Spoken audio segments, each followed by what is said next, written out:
Welcome to the podcast, Claim Your Excellent Life, with your host, Suzanne Kellner-Zinck, where she helps professional women learn how to be happy. Suzanne will teach you how to do this through building high self-esteem, relaxation and calm, and good, healthy relationships. Tune in every week as Suzanne shares effective strategies to help you claim your excellent life with happiness techniques, self-esteem building exercises, relationship tips, and relaxation information.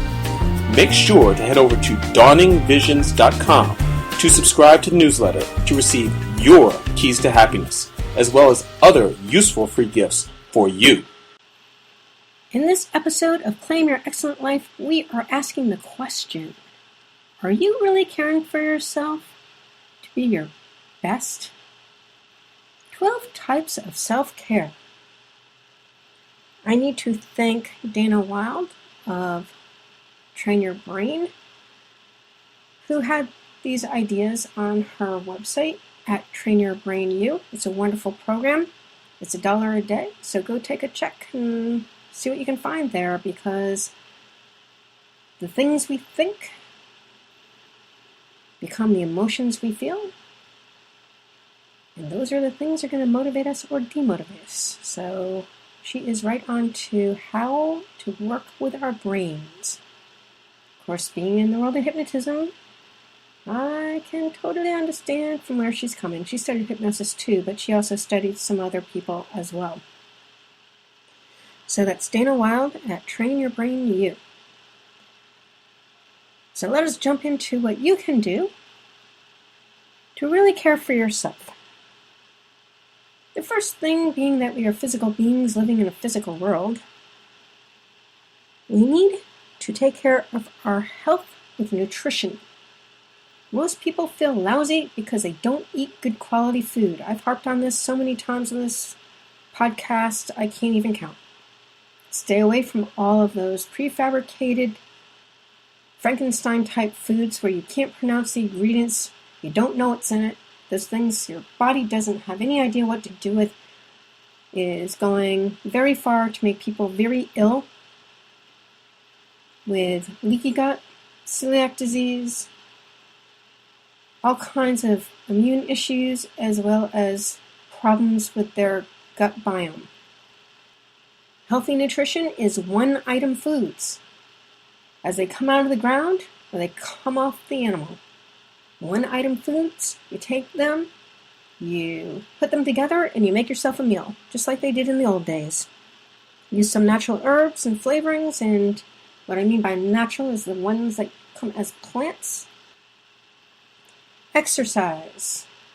I don't really like that word a whole lot. How about increased activity, which can include anything from dance, to playing sports outside, to goofing around with your kids, to gardening. I don't even like gardening. I've been helping my landlady garden. She's a little bit older now, and she smokes a lot and tells me she's going to be buried with her cigarettes before she's going to quit, so her breathing doesn't go too far, but she has a good heart, and so I helped her plant her flowers, and the place looks a lot nicer for it. So that's exercise, as well as I have friends who love Zumba as well. And I love yoga and Pilates, and I have actually rubber bands that I can use for all kinds of interesting exercises. You can use your bodily resistance is one of the best things you can do. There's millions of ways that you can increase your activity, not to mention hiking, walking, and just getting out of the house, moving the body around. How about biking? There's so many things you can do. And if you do it for about a half an hour, a few times a week, you're good. Hydration. Another thing I talk about a lot on this podcast. Many people who are depressed are dehydrated. You need to drink your fluids. Water is great. Water with lemon in it is wonderful. One of the great things about living in California is that there are lemon trees in a lot of the people's yards. We have actually a lemon tree. My landlady's property. It's not really ripe fruit yet, but the fruits are coming. And fresh air. Get yourself out of the pollution of the city, go by the sea, get up into the mountains, go someplace where you can get real fresh air. It's going to do you well. If you're stuck in an office job where you have recycled air, by all means, you need to get out and get fresh air. Give your lungs something worth breathing. If you're smoking, stop. And I mean smoking anything. And don't talk to me about the fact that you need medical marijuana. I'm here to tell you I tried it with 2 guys who had it, and one was worse than the next. That stuff is strong, potent stuff, and my feeling is it shouldn't be legal at all. Very dangerous to take and try to operate any kind of equipment, especially a car. I don't know what our government is thinking. It's just so crazy, but that's just my rant on it. Then she has completion of self-care. Anything hanging over your head that needs to be finished, like if you are at work and you have a meeting agenda, or if you have a to-do list that you need to get done, or if you have tax preparation or unresolved issues going on with relationships that you need to clear. And I'm not necessarily one where you need to go talk to the person if they are toxic to you, but it is helpful for you to do the forgiveness work, because only through forgiveness are you going to be able to let go of whatever the trauma or hurt is that they've done to you. It's the only real tonic. And if you need help with that, go find a hypnotist who's really good at clearing that stuff. It really shouldn't take any more than 10 minutes per person. And I know where you can find a really good hypnotist. Hello? How about something called pampering self-care? I like this one a lot. Some people like massages and manicures and facials. I don't like any of that stuff, actually. What I love is hanging out at jacuzzis. And I got a client here who lives up on the hill in Rancho Palos Verdes who I see, and he has a beautiful jacuzzi, and I love being out in the sun, hanging out in the jacuzzi, doing my exercises and relaxing. It's wonderful. Much better than in a health club, actually, because of the fresh air. And it looks like a resort area, actually, the way they have their backyard set up. It's very nice. I also like baths. I do a lot of my self-hypnosis in baths and jacuzzis. It's where I trained myself to do it after I learned how. Really. Very relaxing. Great ideas come. Beautiful. You know what it is that you like to do to make yourself feel good? Maybe cooking a really nutritious, healthy, wonderful meal. And actually sitting down and dining for a change, like the Europeans know how to do. In fact, I think most people all over the globe know how to do this dining thing, but we Americans don't know anything based on my travels around the world. Really, you need to sit eye to eye, soul to soul with the people we love. Find out how your kids' day is going. You don't have to ask them about school if they're not good students. Just ask them if they've done anything interesting or did anything fun, and share what you're doing with your day. And lead by example. No reason to make them feel bad. Make them feel good. Tell them jokes. Tell them stories, things that will entertain them. And then there's something called escape self-care. It's anything that's away from your routine, from big family vacations to date night with your special somebody to girls' weekend or guys' hunting trip or even naps. Very refreshing. A lot of the greatest thinkers of all ages took naps. Einstein among them. Adventure self-care. This is one of my super favorites as well. There's nothing better than doing an adventure now. I've had 4 great adventures to date. Driving myself out here to move to California was one of them. The Israel-Australia trip was another one. And I had 2 great adventures to Africa, actually, with 2 different clients. But you don't need to do anything that big. How about a more localized trip where you're just taking an adventure to somewhere new in an area that you haven't seen close to you? Or how about going on a nice hike near your area? There's so many different things you can do just to explore and see new places and do new things. And you can do it by yourself, you can do it with a special friend, or with your significant other, if you have one. Play and fun self-care. We adults get too damn serious. And I know today I had a big wig out. And my poor web guy had to deal with it because, man, I was just at my end. After 14 hours of dealing with Bluehost, my hosting company for my website, in Google, trying to get my business email configured so it would work with the new cloud service that was supposed to be an improvement over the service we had, which worked just fine, thank you very much. I was at my wit's end when I couldn't post my blog post I had written. I don't like tech, and I really hate it when it doesn't work well. I'm sure some of you do agree and understand what I'm talking about. Well, I really did need to play. And actually what I did, although I don't really like gardening, I was out there hacking into the ground where the grass roots were so deep and so big that I actually ended up breaking my landlady's hoe. It was passed down from her father. It was kind of old. And I guess it had just had it with the abuse I was giving it with all my upset. But we have a very pretty front yard now as a result of that. And I felt a whole lot better afterwards. But we don't need to go to those places, as my webman told me, and he's right. But sometimes, I don't know. We got to do these things to take care of ourselves. And the thing that I like about doing the planting with my landlady is that she really appreciates it.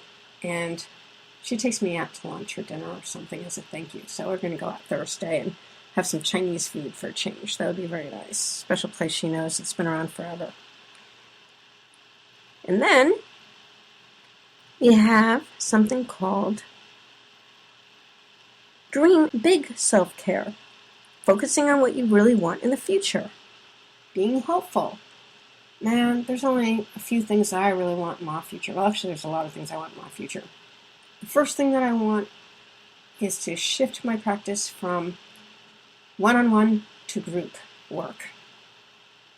And bring my group participants to all these wonderful spiritual places, some of which I've already have experienced and many that I have not, all over the world in which to do our work. Because the one thing I learned from Tad and Adriana James and the way that they do their trainings, for people to be able to make big, huge transitions, it's really important to go to really special places far, far away from your daily life and to really be pampered. So, that's one of my big dreams. My second big dream is to get my place up in the Archipelago Spirit Days. I call it Never Never Land. It's the most beautiful place I've seen on the planet so far. You go up the hill and sort of like in the clouds and overlook the cliffs over the ocean, and it's just gorgeous. And I want a place in New Zealand too, and I'm just making this all public because when we put it out into the universe and it's going to make it public, it's more often likely to come true. And then the last thing that I really want is just to have time to put my extra time into really bringing this work to the more impoverished people, both in our cities here in America, because we need to take care of our own before we worry about the people in Africa. But I have a couple of contacts in Africa, and I'd love to go back and do some work with them too. They're so grateful, especially in Uganda, for all this information that we give them and all the work we do for them. Really amazing. And of course, I'd love to go back to Israel too. But I have a lot of places I'd like to go back to. And then, connection self-care, which is especially important for introverts. Now, I'm really an extrovert, but for the introverts who like to go inside themselves and they're thinking and doing their artwork, or they're on the internet all night long, whatever, you know who you are. It's really important for you to connect with people eye to eye, soul to soul, in person. I was talking to a really old friend of mine who I haven't talked to in quite some time. She sent me a beautiful little box that says, "Good friends are like stars. You don't always see them, but you know they are here." And I was totally blown away when I got this little box. It's handmade. It's very pretty. And we had a conversation. I called her up and I thanked her for it. And one of the things that she said that she wanted to do and was in the process of doing, which is why she sent the box in the first place to me, was because she hasn't really been giving her friendships a lot of time or effort. She's been pretty engaged with her work and with her daughter and her husband and just doing the day-to-day life stuff. And she realized that she really needed to make an effort to be in touch with her friends if she was going to have friends. I mean, really, people, do you really think it's up to the other people to connect with you? Pick up the phone, call them, talk to them, let them know you're thinking of them, that you care. And it's not good enough just to send a freaking email or a Facebook. It's all bullshit. Pick up the fucking phone and talk to them, because you know what? There's nothing that's more wonderful than hearing a warm, loving voice on the other end. That's what matters the most. Yes, indeed. We don't get enough of that kind of contact today. We really don't. Not with the people that we say we love.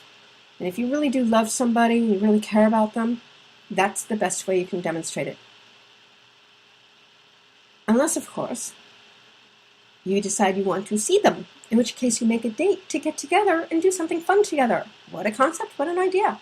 One of my most favorite things to do with my friends is just to get together. We go to the grocery store, go shopping, buy some food and prepare it together, and then play a game of Scrabble afterwards. Really, this doesn't have to cost a lot of money. Or I have another friend who was really good at tarot readings, and that was really a lot of fun. So there's different ways of doing things, or just having a really good philosophical conversation if you're into that kind of stuff. There's many ways to connect with people. And you can do it with one-on-one or just a few people. When I was married, we used to have gatherings all the time. Sometimes we'd have bigger dinner gatherings where I'd have people bring all the side dishes, and I'd make the main dish, and I'd make a dessert, and everybody would bring everything else, which really did help fill the refrigerator. It was really quite great. And sometimes I did Sunday brunches. It really kind of depended on what we want to do, if we want to do a larger group or a smaller group. There's so many things that we can do today, and we really need to get back into it. Board games are wonderful, cards are wonderful. There's so many things that we can do to be with people. Passion and purpose self-care. Do you know why you're here and what you are here to do? This can be work-related or not. You know, I've written about this. I don't know if I've talked a lot about it on the podcast. I can't even really remember, but honestly, it took me about 23 years after graduating college to get my life together and to figure out what my calling was. It was a lot of hard work for me. And it was because when I was a kid, I had a lot of learning disabilities. Getting through school was really hard, and I didn't really know what I was really good at, except I was really, really good at understanding people's psychology. It was an innate gift, always, from the time I was very, very young. And I had to figure out the right way to do it. And conventional mental health was not good because I hated the way my clients were being treated, blamed for being over-medicated, as I was when I was dealing with my over-medication with the lithium. It was horrible. And being blamed for being ill. I was never really blamed for being ill, except for by my family of origin, when they didn't understand what was going on. However, the people close to me really were very, very loving and very caring and very present for me. I was very lucky that way. The people who lived close to me at the time.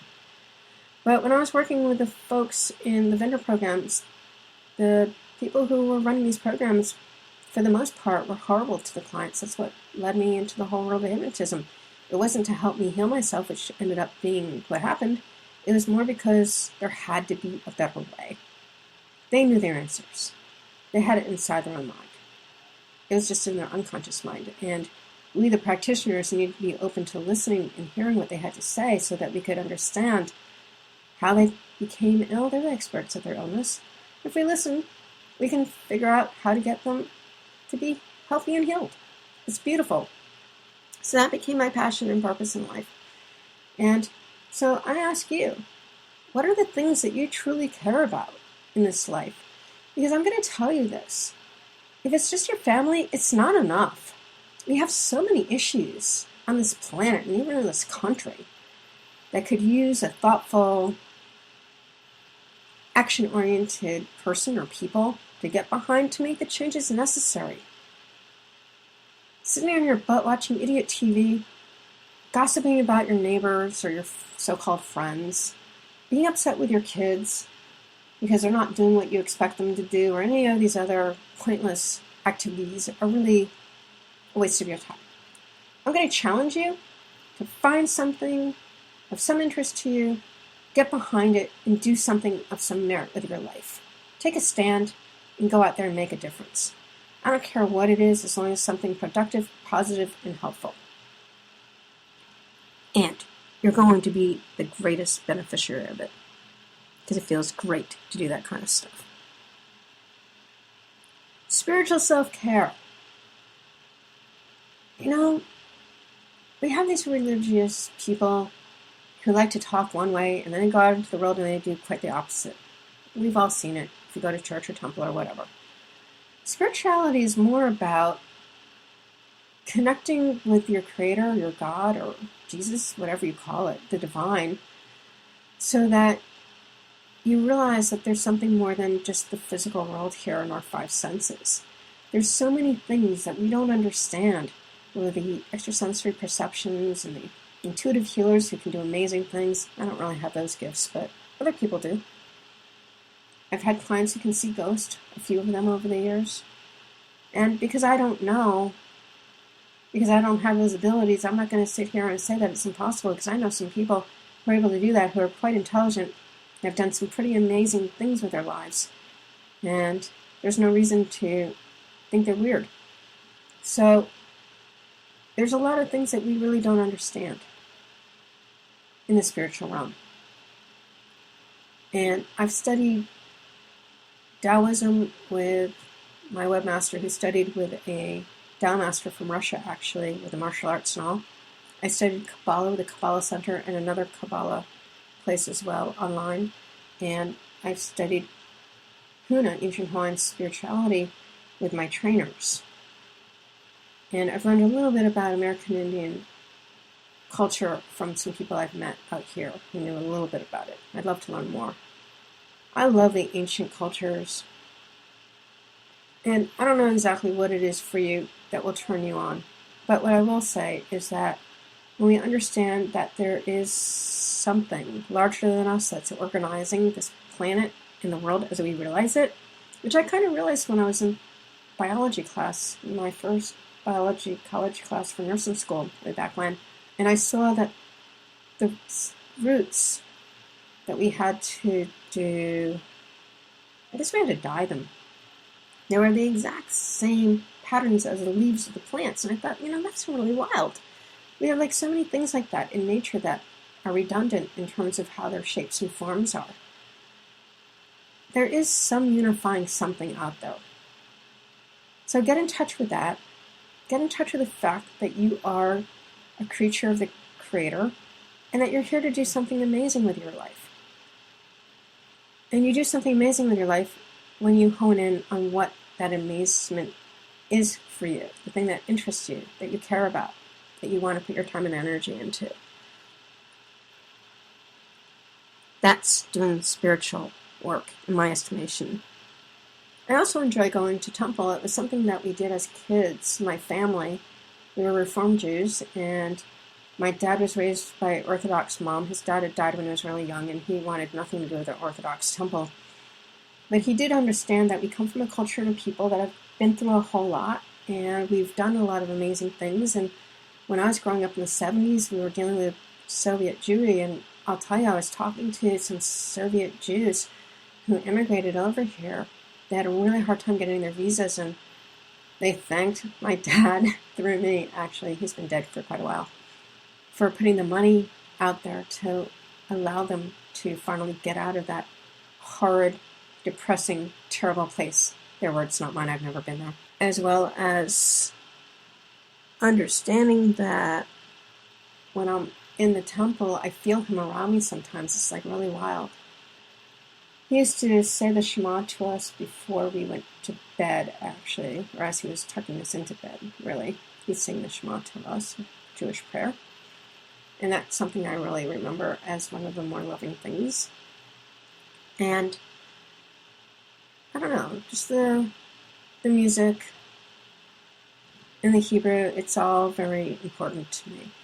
Not because I have a whole lot of religiousness behind me, but because the ideas behind a lot of it, when you go deeper down and you really understand the Kabbalistic meanings, Kabbalah is actually the explanation of what the Torah stories are all about on a deeper level. When you look at it from a psychological point of view, in terms of how to relate to both yourself and then others, quite aligned with what I do in my hypnotic practice with my clients. helping them to understand boundaries and how to love oneself so they can love another and be without judgment, those kinds of ideas. Being a channel for the Creator. These are very important ideas. The next one is bless other self-care. So I'm going to be doing, in very short order, a very special program for kids with diabetes because it's gone up by 30% since 2002. They're disgusting food and the habits that these kids have these days, with lack of exercise on top of it, as well as for adults. And one of the issues that people have many times when they are working on better diets or losing weight or just taking better care of themselves is that they end up getting sabotaged by the people who are supposedly the closest to them. Because they want to keep them fat, or they want to keep them the way they are, because they don't want to feel bad themselves for what they're not willing to do. Or whatever the reasons, rationalizations, or judgments are around this whole thing. We really do need to be supportive and present for those who are working so hard to get their health back, to feel good about themselves, so they can be out there in a happy, fulfilled way. That's the only way we're going to make a happier world. One person at a time, with a ripple effect. So the bottom line is to be joyful, guilt-free, with your self-care, because it's going to lift you up in ways that you could never imagine. It's going to bring you peace. It's going to bring you self-confidence as you're feeling better about yourself. It's going to help you feel grounded and centered and lovely inside and out. What a gift to give yourself, along with those with whom you interact every day. Thank you very much for spending your time with me. Until next time.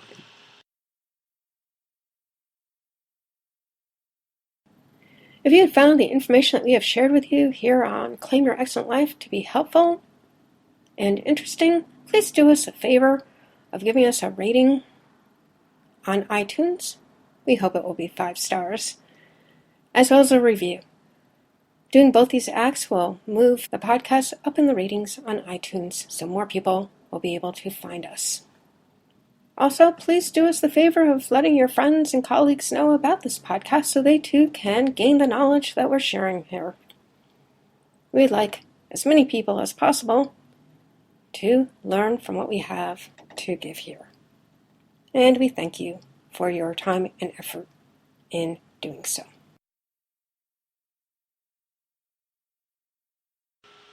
Thank you for listening to the podcast, Claim Your Excellent Life, with your host, Suzanne Kellner-Zinck, where she helps professional women learn how to be happy. Suzanne teaches you how to do this through building high self-esteem, relaxation and calm, and good, healthy relationships. Tune in every week as Suzanne shares effective strategies to help you claim your excellent life with happiness techniques, self-esteem building exercises, relationship tips, and relaxation information. Make sure to head over to dawningvisions.com to subscribe to the newsletter to receive your keys to happiness, as well as other useful free gifts for you.